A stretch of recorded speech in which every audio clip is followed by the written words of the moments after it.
Once upon a time, in the heart of Africa, where the forests stretched endlessly and the rivers carried songs of the ancestors, there lived two brothers whose bond was said to be as unbreakable as the roots of the great baobab tree.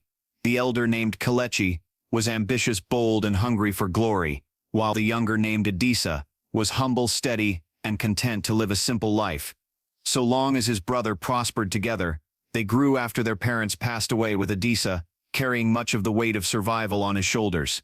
He tilled the soil, hunted in the deep forest, wove mats at night by the flickering firelight, and sold them in the market, while Kelechi learned to speak eloquently, to charm elders and traders, and to paint dreams of a life far greater than the small village could ever offer. Everyone saw Kelechi as destined for greatness, but few knew it was Adisa's sweat and sacrifice that built every foundation under his brother's rising name. When the rains came late and harvests failed, it was Adisa who gave up his share, so that Kelechi could attend the gatherings of chiefs, clothed in decent attire and speaking with full strength. When travelers passed through telling tales of distant kingdoms, it was Kelechi who followed them proudly, while Adisa remained behind to guard the home, mend the thatched roof, and tend to the small yam garden. The villagers praised Kelechi's brilliance, but rarely glanced at Adisa, who became known as the quiet shadow behind a shining flame. Yet he never complained, for in his heart, he believed love meant sacrifice, and brotherhood meant carrying one another. Even when no one noticed, as years passed, Kelechi's fame spread across the lands. Traders sought his advice, chiefs invited him to sit in their courts, and maidens sang of his name in the moonlit evenings. He built a fine compound with walls of mud, strong enough to withstand storms. He married a beautiful woman whose laughter filled the compound like music. Yet he never once spoke of Adisa's contribution, never once admitted that behind his voice was his brother's toil. Pride began to grow in him like a weed, strangling a fertile crop. He looked at Adisa with less warmth and more disdain, calling him simple, mocking his modest clothes, and dismissing his counsel. And still Adisa endured for the sake of peace, until one day a wealthy merchant arrived, promising land, cattle, and gold to any man who could prove his independence without reliance on others. Kelechi, eager to seize more riches, stood before the council and denied ever needing his younger brother, calling him a burden that had held him back. The words pierced Adisa's heart like a spear. Though he remained silent, his spirit broke that day, and when the council laughed at his supposed uselessness, he quietly walked away into the forest, leaving behind the home he had built, the fields he had tended, and the brother he had loved more than life. He wandered under the canopy of ancient trees, listening to the whispers of spirits, finding solace in the songs of birds and the calm of hidden rivers. He lived alone, but not bitterly, for though his heart was wounded, he still wished blessings upon his brother and his people. Kelechi, meanwhile, bathed in wealth. His compound grew larger, his herds multiplied, and his name reached the ears of kings. But the rain stopped falling, the earth cracked open, and famine spread across the land. His wealth meant nothing. When there was no food to eat, cattle died, children cried, and his wife's laughter turned to silence. Desperate, he tried to command respect with his words, but the people grew restless. The king called for sacrifices to appease the gods of rain.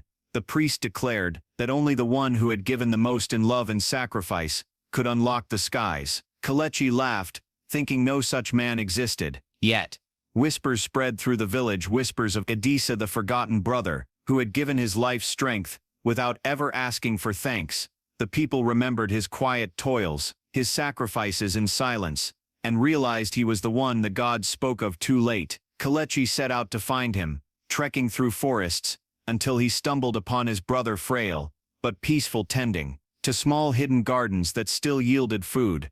Despite the drought, he fell to his knees, weeping, begging forgiveness, admitting his pride and betrayal. Adisa, though weak, embraced him, forgiving without anger, for his heart was pure. He agreed to offer himself, if it meant saving his people, and so he returned with Kelechi to the village, where the priest prepared the sacred rites. Adisa lay down willingly, his last words, a prayer for rain to fall, and for his brother to learn humility. As his life left his body, clouds gathered, thunder roared, and rain poured upon the land, filling rivers, reviving crops, and saving countless lives. The people rejoiced, But Kelechi sank into grief, realizing the cost of his pride, and the treasure he had cast aside. Though he rebuilt his home, and regained wealth, the songs of the village never honored him again. They sang instead of Adisa, the forgotten brother, the true backbone of survival, whose sacrifice became legend. Yet, the story did not end there for generations. Children gathered by fires under the moonlight, to hear elders tell the tale of brothers divided by pride, and in every telling they wove threads of Yoruba and Igbo wisdom, of how loyalty without gratitude becomes chains. Yet, wound the soul of how pride without humility collapses like a roof without pillars, of how betrayal of love is the greatest loss a man can suffer. The tale spread beyond the village into other lands, where it mingled with stories of warriors who took all credit but fled in times of danger, of cousins who mocked loyalty only to live in regret, of friends who treated their backbone as expendable until the day they needed them most.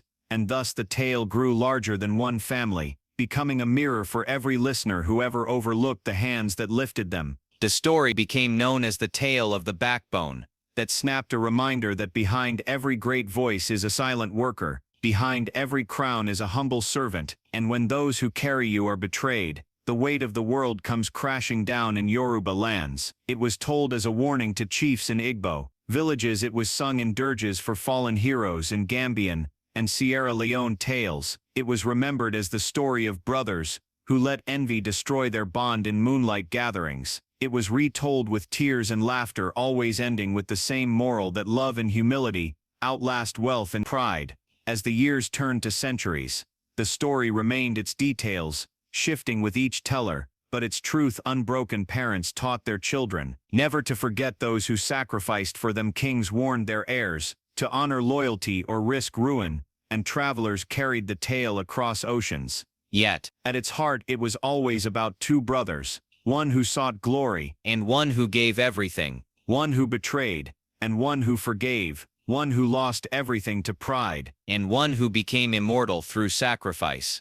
The baobab trees still whisper their names, the rivers still sing of their bond, and the rain still falls as though answering Adisa's final prayer. And so the tale continues, reminding every ear that hears it to treasure those who support us, to honor loyalty, to value love above riches, and to never let pride blind us to the gifts of those closest to us. For when they are gone, no wealth or power can replace them. And that is why this story is told again and again, from moonlit villages to modern cities, carrying its wisdom through generations. So if you enjoyed this story, make sure to subscribe and share